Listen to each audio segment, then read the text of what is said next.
Hello friends, welcome to Chettinad அம்மணி channel. எல்லாரும் எப்படி இருக்கீங்க? எல்லாரும் சந்தோஷமாகவும் ஆரோக்கியமாகவும் இருப்பீங்கன்னு நான் நம்புகிறேன்.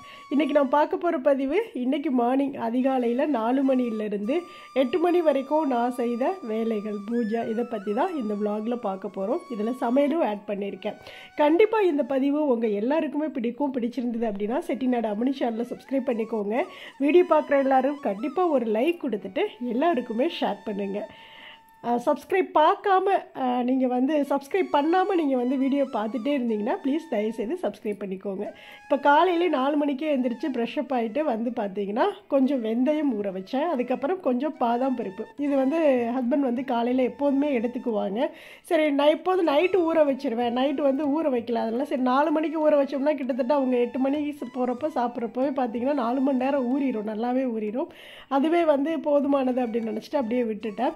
அதுக்கப்புறம் பார்த்தீங்கன்னா அதெல்லாம் ஊற வச்சு முடிச்சுட்டு புது அரிசி, இட்லி அரிசி ஒரு 25 கிலோ சிப்பமும், சாப்பாட்டு அரிசி ஒரு 25 கிலோ சிப்பமும் சொல்லிவிட்டு நேற்று புதுசாக இருக்குது. ரொம்ப பழைய அரிசி.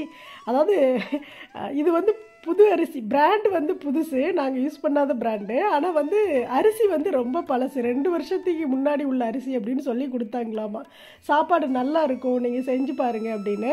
உண்மையாலுமே சாப்பாடு சூப்பராக இருந்தது. அரிசி இருந்தாலும் ஹஸ்பண்ட் சொன்னாங்க நைட்டே இது புது அரிசிமா, எப்படி இருக்குது என்னங்கிறது தெரியல, ஒரு 1/2 hour ஊற வச்சுட்டு அதுக்கப்புறம் 1/4 மணி நேரம் ஊற வைக்க சொன்னாங்க. ஊற வச்சுட்டு நீ சாப்பாடு செஞ்சு பாரு, எப்படி இருக்குன்னு பார்த்துட்டு சொல்லு, இன்றைக்கி அதிலே செஞ்சிரு அப்படின்னு சொன்னாங்களா. சரி ஓகே அப்படின்னு சொல்லிட்டு காலையிலே மூட்டையை பிரித்து அதில் உள்ள அரிசியே சாப்பாட்டுக்கு ஊற வச்சுட்டேன். ஃபஸ்ட்டு தண்ணி ஊற்றி நல்லா களைஞ்சிட்டு ஊற வச்சுட்டு தான் நான் அடுத்து பூஜை செய்ய போனேன்.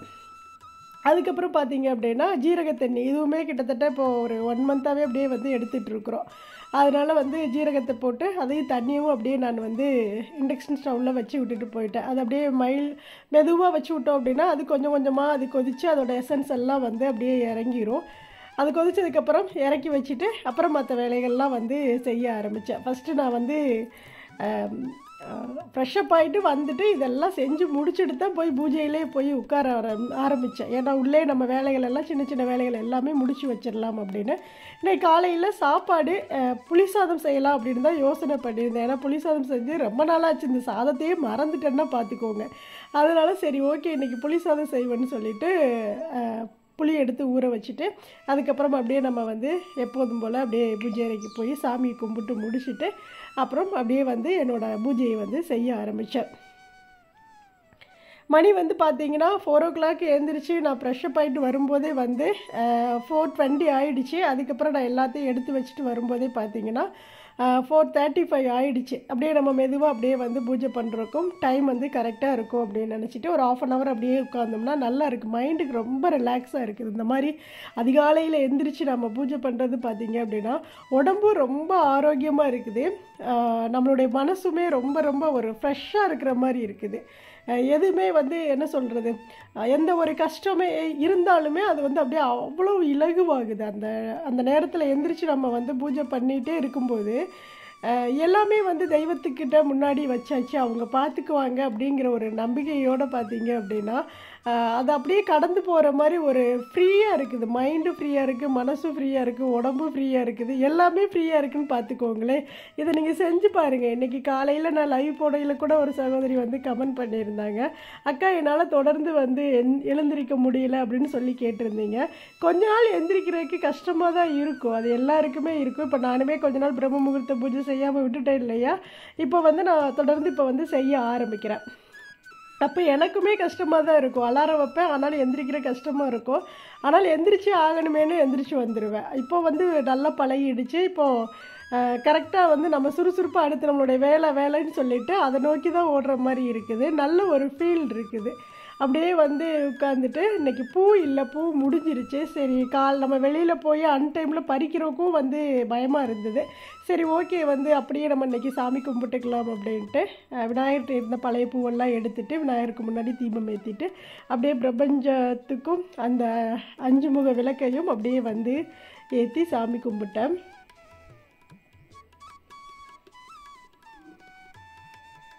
இந்த கலச தீபத்தை பற்றி ஒரு சிஸ்டர் 2 நாளைக்கு முன்னாடி கமெண்ட்ஸில் கேட்டிருந்தீங்க. நேற்று நான் சொல்லணும்னு நினச்சேன், நான் சாரி அந்த விலாகில் மறந்துட்டேன். இது எங்கே வாங்கினீங்க சிஸ்டர், நல்லா இருக்குது, இது என்ன மெட்டீரியல் அப்படின்னு சொல்லி கேட்டிருந்தீங்க. இது வந்து மண்ணால் செஞ்சது தான், மண்ணில் தான் செஞ்சுருக்காங்க இந்த கலசம். அப்படியே வந்து ஒரு கலசம் மாதிரி மேலே ஒரு தட்டம் வச்சு அது மேலே ஒரு தேங்காய் இருக்கிற மாதிரி ஒரு டிசைன்ஸு. அதை சுற்றி பார்த்தீங்க அப்படின்னா 5 விளக்கு இருக்குது. இது வந்து எங்கே வாங்கினேன் அப்படின்னா, ஊருக்கு போயிட்டு வரும்போது நம்ம திண்டுக்கல் தாண்டி ஒரு டோல்கேட் இருக்கும், ஃபஸ்ட்டு டோல்கேட், இங்கேருந்து போகையில் ஃபஸ்ட்டு டோல்கேட், அதில் வந்து கலைக்கூடம் அப்படிங்கிற ஒரு கடை இருக்குது. ரைட் சைடு அந்த டோல்கேட் பக்கத்துலேயே இருக்கும். அங்கே போனீங்கன்னா இது மாதிரி பார்த்தீங்கன்னா நிறைய பொருள், அதாவது ரொம்ப ஒரு பாரம்பரியமான பொருள்னு சொல்லுவோம்ல, இந்த மண் குதிரை நிறைய பார்த்தாவே வந்து அழகாக இருக்கும். உள்ளே போனால் நம்மளுக்கு வெளியே வர்றக்கே மனசு இருக்காது, அவ்வளோ அழகாக இருக்கும் ஒவ்வொரு பொருளும். அப்போ வாங்கினேன். இது வாங்கி கிட்டத்தட்ட ஒரு 1.5 வருஷம் இருக்கும்னு நினைக்கிறேன், 1.5 வருஷத்துக்கு மேலே ஆயிடுச்சு வாங்கி. இது வரைக்கும் நான் வந்து யூஸ் பண்ணிகிட்ருக்கேன். ரொம்ப நல்லா இருக்குது. மண்ணால் செஞ்ச பொருள் தான் இது எல்லாமே. இது எனக்கு பார்த்தீங்கன்னா இது கலச விளக்குன்னு விளக்காக இருந்தாலும் இது வந்து இந்த 5 தீபமும் ஏற்றுறதுக்கும் வந்து ரொம்ப ஈஸியாக இருக்குது. நம்ம ஒவ்வொரு தீபத்தையும் எடுத்து வச்சு ஒவ்வொரு தீபத்தையும் பண்ணுறதுக்கு இது வந்து அப்படியே ஒட்டுக்க இருக்கிறதுனால நம்ம தீபம் ஏற்றுறதுக்கு, ஆரத்தி காட்டுறதுக்கு, சிலைக்கு முன்னாடி நம்ம வச்சு அப்படியே அந்த தீபத்தை பார்த்தே வழிபாடு செய்கிறதுக்கெல்லாம் ரொம்ப ஒரு மாதிரி ஈஸியாக இருக்கிற மாதிரி எனக்கு ஒரு ஃபீல் அப்படி தோணுது. அப்புறம் சாமியெல்லாம் கும்பிட்டு முடிச்சுட்டு பார்த்தீங்கன்னா வெளியில் வந்து தீபம் வந்து ஒரு 1/2 hour பக்கம் நல்லாவே எரிஞ்சிருச்சு. அதுக்கப்புறம் மலை ஏற்றிட்டு 5:50 நான் வெளியில் வந்ததுக்கப்புறம் நான் வந்து சரின்ட்டு வெளியில் எல்லாமே வந்து க்ளீன் பண்ண ஆரம்பித்தேன். இன்றைக்கி காலையில் தான் லைவில் ஒரு சகோதரி கேட்டிருந்தாங்க. அதாவது என்னென்னா, நம்ம பிரம்ம முகூர்த்த பூஜை வந்து செஞ்சு முடித்ததுக்கப்புறம் நாம் வந்து வெளியே வந்து வாசல் தெளித்து கோலம் போடலாமா அப்படின்னு சொல்லி கேட்டிருந்தீங்க. தாராளமாக கோலம் போடலாம். ஏன்னா அந்த டைம் முடிஞ்சிருச்சு அப்படின்னாவே அதுக்கு வந்து வேல்யூ கிடையாது தானே. பிரம்ம முகூர்த்தங்கிறது அந்த நேரம் தான். அந்த நேரத்தை முடிச்சிட்டோம்னா அதுக்கப்புறம் நம்ம என்ன வேலைகள் வேணாலும் செய்யலாம். தீபத்தை ஏற்றிட்டு நம்ம வந்து வாசல் கூட்டக்கூடாது அப்படிங்கிறதுலாம் இல்லை. தீபம் வந்து மலை ஏற்றிட்டதுக்கப்புறம் நம்ம வந்து வாசல் தாராளமாக கூட்டலாம். இப்போ ஒரு கும்பாபிஷேகம் ஒரு கோவிலில் வைக்கிறாங்கன்னு வச்சுக்கோங்களேன், ஒரு முகூர்த்த நேரம், அந்த நேரத்தில் வந்து அந்த கும்பாபிஷேகத்தில் கலசத்தில் தண்ணி ஊற்றிட்டாங்கன்னா அந்த டைம் வந்து முடிஞ்சிருச்சு. அது மாதிரி தான் பிரம்ம முகூர்த்த நேரத்தில் நம்ம வந்து தீபம் ஏற்றி முடிச்சிட்டோம் அப்படின்னா அந்த டைம் வந்து முடிஞ்சிருச்சு. அதுக்கப்புறம் நம்ம என்ன வேலைகள் வேணாலும் செஞ்சுக்கலாம். வீடு கூட்டலாம், துடைக்கலாம், என்ன வேலை வேணாலும் நம்ம எப்போதும் செய்யக்கூடிய வேலைகள் எல்லாமே செஞ்சுக்கலாம். ஒன்றும் தப்பெல்லாம் ஒன்றும் கிடையாது.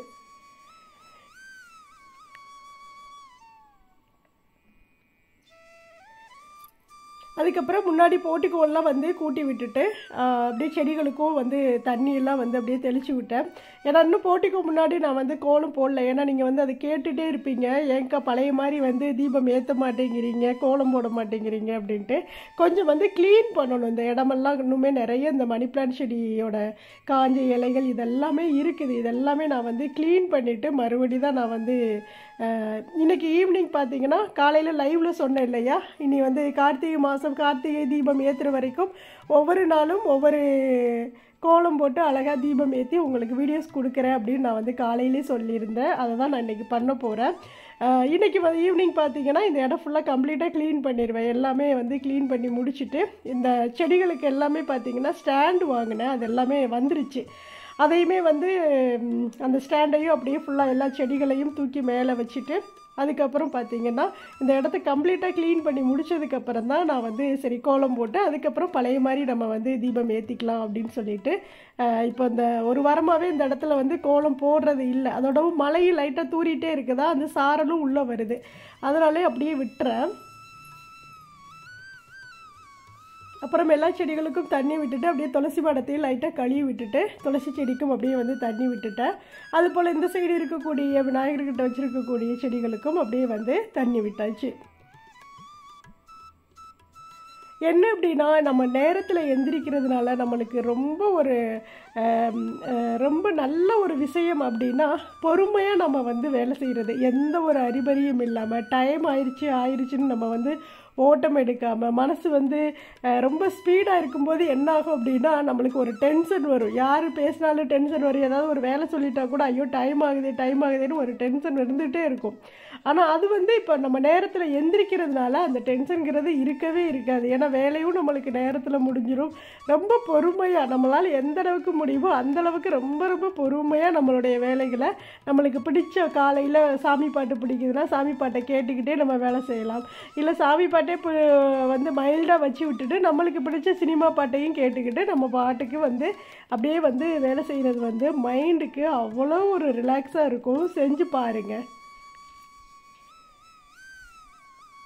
இப்போ நீங்கள் கேட்குறீங்க இல்லையா, அக்கா உங்களால் மட்டும் எப்படி இவ்வளோ வேலைகள் வந்து செய்ய முடியுது அப்படின்னு. இப்போ நான் வந்து டைம் சொல்லி தான் உங்களுக்கு நான் வந்து வீடியோவில் வந்து கொடுத்துட்ருக்கேன். டைமும் அப்படியே வந்து பார்த்தீங்கன்னா அந்த டயத்தோடு தான் வேலைகளும் நான் வந்து செஞ்சிட்ருக்கிறேன். இதில் வந்து எந்த ஒரு எடிட்டிங்குமே கிடையாது. அப்படியே நான் என்ன வேலைகள் செய்கிறேனோ அதை தான் அப்படியே நான் உங்களுக்கு காட்டிகிட்ருக்கிறேன். இன்றைக்கி வந்து பார்த்திங்கன்னா வியாழக்கிழமைனால குரு பகவானுக்கும் வந்து நம்மளுடைய டிவியில் வந்து அபிஷேகமெல்லாம் நடந்துகிட்டு இருந்தது. அந்த அபிஷேக பாடலையுமே கேட்டுட்டு அப்படியே நான் வந்து கோலம் போட ஆரம்பித்தேன்.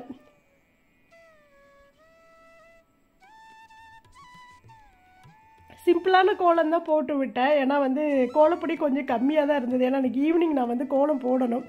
அதனாலே பார்த்தீங்கன்னா சரி ஒரு 5 புள்ளியில் கோலம் போட்டுடலாம் அப்படின்ட்டு ஒரு 5 புள்ளியில் ஒரு புள்ளி கோலம் தான் போட்டு விட்டேன்.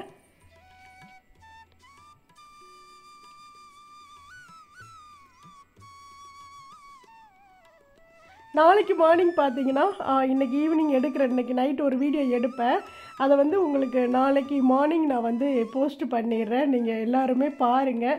பார்த்துட்டு எல்லாருக்கும் ஷேர் பண்ணுங்கள். அந்த வீடியோலாம் நீங்கள் ஷேர் பண்ண தான் நான் ஃபஸ்ட்டு சொன்ன மாதிரி நம்மளுடைய சேனல் வந்து இன்னும் வந்து ரீச் ஆகும். அதனால தான் வந்து ஷேர் பண்ணுங்கன்னு சொல்கிறேன். நல்ல விஷயங்கள் வந்து எல்லாருக்கும் போய் சேர்றது நல்லது தானே, அதனால ஷேர் பண்ணுங்கள்.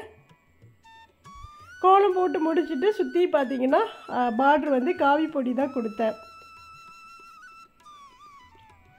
அதுக்கப்புறம் நடுவில் பார்த்தீங்கன்னா கொஞ்சம் வந்து கலர் பொடி இருந்தது. ஆரஞ்சு கலர் அண்ட் வந்து ரெட் கலர். சரி அதை அப்படியே வந்து வச்சு விட்டேன்.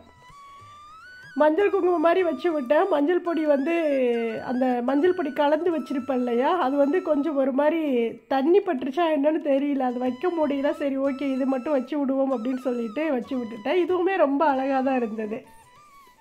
என்னதான் நம்ம கோலம் போட்டாலும் இது மாதிரி வைக்கிறப்ப தான் அந்த கோலத்துக்கே ஒரு உயிரோட்டம் வந்தது மாதிரி இருக்குதுல்ல. அதுக்கப்புறம் நம்ம வீட்டில் பூத்திருந்த பவளமல்லி பூவெல்லாம் பறித்து அப்படியே எப்போதும் போல் கோலத்துக்கு அழகாக வச்சு விட்டுட்டேன்.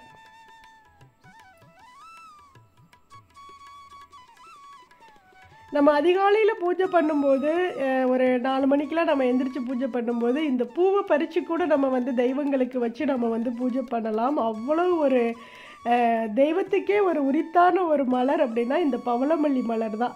ஆனால் நம்ம டைமில் வெளியே வர பயந்துக்கிட்டு இந்த பூவெல்லாம் வந்து எடுக்கிறதில்ல. சரி ஓகே அப்படியே வந்து கோலத்துக்குமே நம்ம வச்சு விட்டுடலாம் அப்படின்னு சொல்லிட்டு கோலத்துக்கு பறித்து இப்போல்லாம் வச்சு விட்டுறது. அதுக்கப்புறம் துளசி மாடத்துக்கிட்டேயும் ஒரு குட்டியாக ஒரு கோலம் போட்டு விடுவோம் அப்படின்ட்டு சும்மா ஒரு ஸ்டார் மட்டும் போட்டு அதில் வந்து காவி பொடி கொடுத்தேன். இன்னும் இந்த செடிகள் எல்லாமே வந்து கட் பண்ணி விடணும். இந்த மல்லிகைப்பூ செடியெல்லாம் பார்த்தீங்கன்னா இப்போ பூக்கிறதே இல்லை. ஒரு 2-3 மொட்டு தான் வச்சுருக்கு. ஆனால் அவ்வளவு பூ பூக்கக்கூடிய செடி தான் இந்த மல்லிகைப்பூ செடி.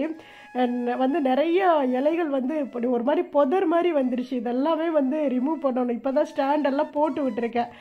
இன்றைக்கி தான் ஒரு ஸ்டாண்டு வந்திருக்குது. இன்னுமே பார்த்தீங்கன்னா இது ஃபுல்லாமே வைக்கிறதுக்காக ஒரு 2 செட்டு ஸ்டாண்டு வந்து போட்டு விட்டுருக்கேன். ஒரு 6 என்னமோன்னு நினைக்கிறேன். அதனால் நீ இதெல்லாம் ஸ்டாண்டில் வந்து நீட்டாக தூக்கி வச்சுட்டு இந்த இடத்துல இன்னுமே வந்து கஜன்னு இல்லாமல் கம்ப்ளீட்டாக க்ளீன் பண்ணிடணும் அப்படின்னு நினச்சிட்ருக்கேன். இனி நாளைக்கு வந்துடும் அந்த ஸ்டாண்டு. வந்ததுக்கப்புறம் ஓரளவுக்கு இன்றைக்கி வந்து அந்த ரவுண்டு ஸ்டாண்டு தான் ஒன்று ஆர்டர் பண்ணியிருந்தேன். அதுதான் வந்திருக்கு. அதை வந்து முன்னாடி போட்டிக்கோள்ள உள்ள செடிகள் எல்லாம் சுற்றி வச்சுருக்கேன் இல்லையா, அந்த பில்லரை சுற்றி அங்கே எல்லாமே நம்ம வந்து எடுத்து வச்சிடணும். ஈவினிங் அந்த வேலையை தான் செய்ய போகிறேன். அடுத்து பார்த்தீங்கன்னா இந்த சைடு வந்து நாளைக்கு அந்த ஸ்டாண்டு வரும். அது வந்து சும்மா ஸ்கொயர் மாதிரி லென்த்தாக தான் இருக்கும். அதை வச்சு அதுக்கு மேலே எல்லா செடிகளையும் தூக்கி வச்சுட்டோம் அப்படின்னா பார்க்குறக்கும் ரொம்ப நீட்டாக இருக்கும். இன்னொன்று க்ளீன் பண்ணி எனக்கு என்னென்னா மழை தண்ணி போகிறதுக்கெலாம் அப்படியே வந்து நின்றுக்குது இந்த இடத்துல. ஏன்னா போகிறக்கே வழி இல்லை. அப்படியே வந்து வெயிட்டான அந்த க்ரோ பேக்கெல்லாம் வச்ச உடனே தண்ணி வந்து உள்ளே போகாமல் நம்ம போட்டிக்குள்ளேயே வர்ற மாதிரி இருக்குது. அந்த உட்டெல்லாம் ஒட்டி இருக்கு இல்லையா கோலம் போடுறதுக்காக, அதெல்லாமே கொஞ்சம் டேமேஜ் ஆகுற மாதிரி இருக்குது. அதனாலே வந்து இதெல்லாம் தூக்கி வச்சுட்டு நல்லா நீட்டாக ரிமூவ் பண்ணி விட்டுறணும் எல்லாத்தையும். அதுக்கப்புறம் சமையல் பண்ண வந்தாச்சு. அரிசியெல்லாம் ஊறிடுச்சு. வெளியில் உள்ள வேலைகள் எல்லாம் முடிச்சுட்டு ஒரு அடுப்பில் சாப்பாடு வச்சு விட்டுட்டேன். ஒரு அடுப்பில் பார்த்தீங்கன்னா புளிக்கரைசல் செஞ்சிடலாம் அப்படின்னு சொல்லிட்டு ஃபஸ்ட்டு வந்து பார்த்திங்கன்னா அதுக்கு நம்ம பொடி தயார் பண்ணணும். பொடி போட்டால் தான் அந்த சாப்பாடு வந்து ரொம்ப டேஸ்ட்டாக இருக்கும். ஒரு ஸ்பூன் அளவுக்கு கடுகு, 1 ஸ்பூன் அளவுக்கு வெந்தயம், ஒரு ஸ்பூன் அளவுக்கு பார்த்திங்க அப்படின்னா உளுந்து, அது கூட 1 ஸ்பூன் அளவுக்கு கடலைப்பருப்பு. வெந்தயம், உளுந்து, கடலைப்பருப்பு போடுவாங்க. இந்த மாதிரி கடுகு போட மாட்டாங்க யாரும். ஆனால் கடுகு போட்டு நீங்கள் செஞ்சு பாருங்கள், செம்ம டேஸ்ட்டாக இருக்கும். நம்ம ஊறுகாய்க்கு தான் வந்து இந்த கடுகு போட்டு வறுத்து ஊறுகாய் தாளித்ததுக்கப்புறம் போடுவோம்ல. ஆனால் இந்த புளி சாதத்துக்கும் நீங்கள் அது மாதிரி செஞ்சு பாருங்களேன், அதோட டேஸ்ட் வந்து செம்ம சூப்பராக இருக்கும்.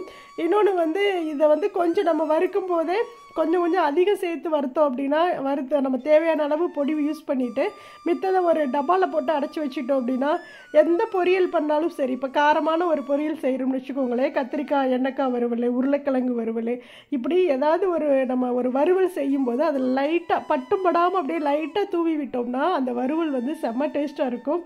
அதே போல் எண்ணெய்க்காய் கத்திரிக்காய் குழம்புக்கும் பார்த்திங்கன்னா இது தூவி விடலாம். பாவக்காய் புளி குழம்பு, அதுக்கெல்லாம் நம்ம இந்த பொடியை வந்து லைட்டாக தூவி விட்டோம் அப்படின்னா அதோட மனமே வேறு லெவலில் இருக்கும். செஞ்சு பாருங்கள்.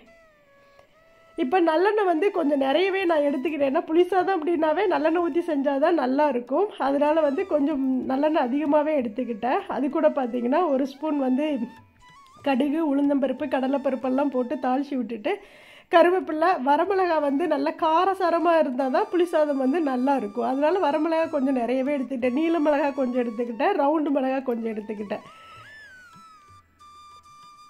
எடுத்துகிட்டு நல்லா எண்ணெயில் நல்லா அது எல்லாமே வதங்கினதுக்கப்புறம் நம்ம புளி ஊற வச்சுருந்தோம்ல அதை கரைச்சி நம்ம வந்து அதில் ஊற்றிடலாம்.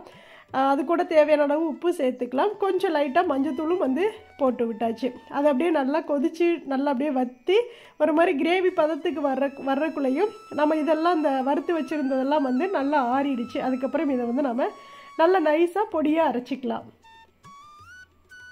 இப்போ நான் இந்த பொடி வந்து ஓரளவுக்கு நான் அதிகமாக தான் வந்து இப்போ அரைச்சிருக்கேன். ஏன்னா நான் வந்து ஒரு டப்பாவில் போட்டு வச்சுக்குவேன், அதனால் கொஞ்சம் வந்து அதிகமாக தான் அரைச்சிருக்கேன். இதுவுமே பார்த்தீங்கன்னா இந்த பொடியை நீங்கள் தோசை ஊற்றுறீங்க இல்லையா, அந்த தோசைக்கு மேலேயுமே லைட்டாக போட்டு பாருங்களேன், சூப்பராக இருக்கும். இப்போ இந்த புளி கரைசலுக்கு தேவையான அளவு மட்டும் நான் அந்த பொடியை போட்டுக்கிறேன். ஒரே இடத்துல போடாமல் அப்படியே லைட்டாக தூவி விட்ட மாதிரி போட்டால் தான் வந்து கட்டிப்படாது. இல்லை அப்படின்னா அந்த உளுந்து சேர்த்துருக்கோம் இல்லையா, அது வந்து லைட்டாக நம்ம ஈரப்பதம், அதாவது ஆவி பட்டாவே வந்து உளுந்து வந்து அங்கங்கே அப்படியே கட்டி கட்டியாக நின்றுக்கும். அதனால வந்து லைட்டாக தூவி விட்டுட்டு அப்படியே நல்லா கலந்து விடுங்க.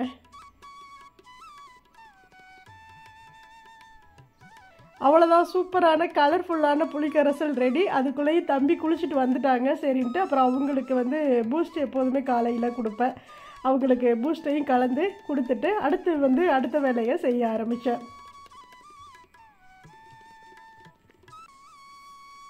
ஆனால் இவ்வளோ வேலை நான் இப்போ காலையில் எந்திரிச்சு செய்கிறேன்ல, 4 மணிக்கு எந்திரிச்சதுனால தான் என்னால் எந்த ஒரு அறிகுறியுமே இல்லாமல் ரொம்ப பொறுமையாக தம்பி வந்து 7 மணிக்கெல்லாம் கிளம்பிடுவான். இந்த 7:10க்குள்ளே நான் வந்து இந்த வேலைகளெல்லாம் முடிக்கணும். சாப்பாடு செஞ்சு கொடுக்கணும், அவனுக்கு தேவையான எல்லாமே செஞ்சு கொடுத்துட்டு சாப்பாடு கட்டி கொடுத்து அவனை நான் அனுப்பிச்சி விடணும்.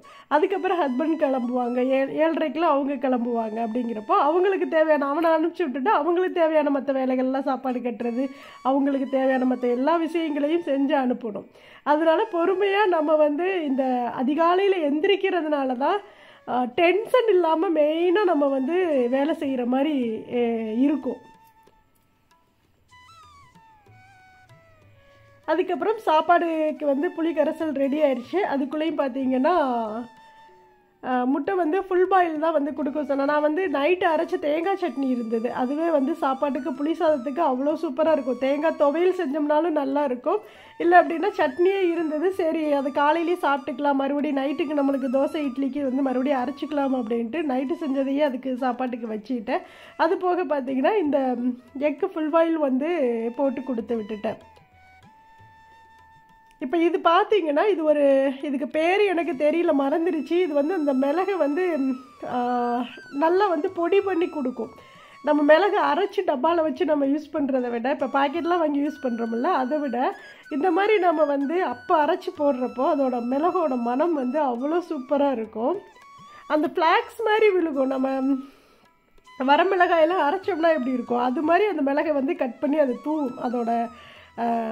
அதோட அழகே பார்க்குறக்கு அந்த முட்டையை பார்த்தாலே அதோட அழகாக இருக்கும். தெரியுதா?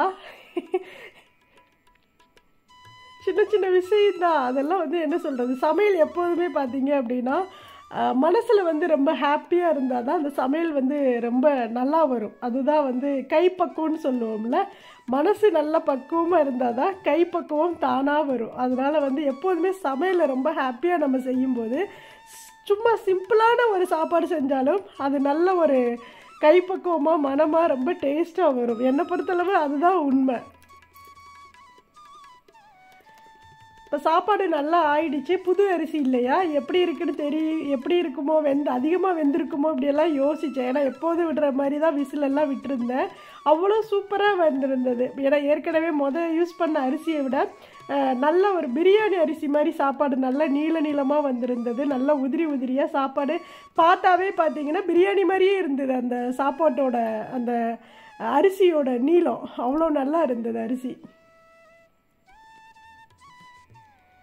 அதுக்கப்புறம் சாப்பாடெலாம் கிளறி வச்சுட்டு தம்பிக்கும் பார்த்தீங்க அப்படின்னா பாக்ஸில் எல்லாம் வந்து போட்டு கொடுத்து விட்டுட்டு தம்பியை கிளப்பி விட்டதுக்கப்புறம் அதுக்கப்புறம் தான் ஸ்ட்ராங்காக ஒரு டீ வச்சே குடித்தேன். ஏன்னா நேற்றெல்லாம் எந்திரிச்ச உடனே டீ வச்சு குடிச்சு தான் மற்ற வேலையை செய்ய ஆரம்பித்தேன். இன்றைக்கி பார்த்தீங்கன்னா அந்த வேலைகள்லாம் முடிச்சுட்டு அதுக்கப்புறம் ஒரு ஸ்ட்ராங்காக ஒரு டீ வச்சு போய் கார்டனில் உட்காந்து குடிச்சு முடிச்சுட்டு அதுக்கப்புறம் வந்து ஹஸ்பண்டுக்கு தேவையான மற்ற விஷயங்கள்லாம் வந்து செய்ய ஆரம்பித்தேன்.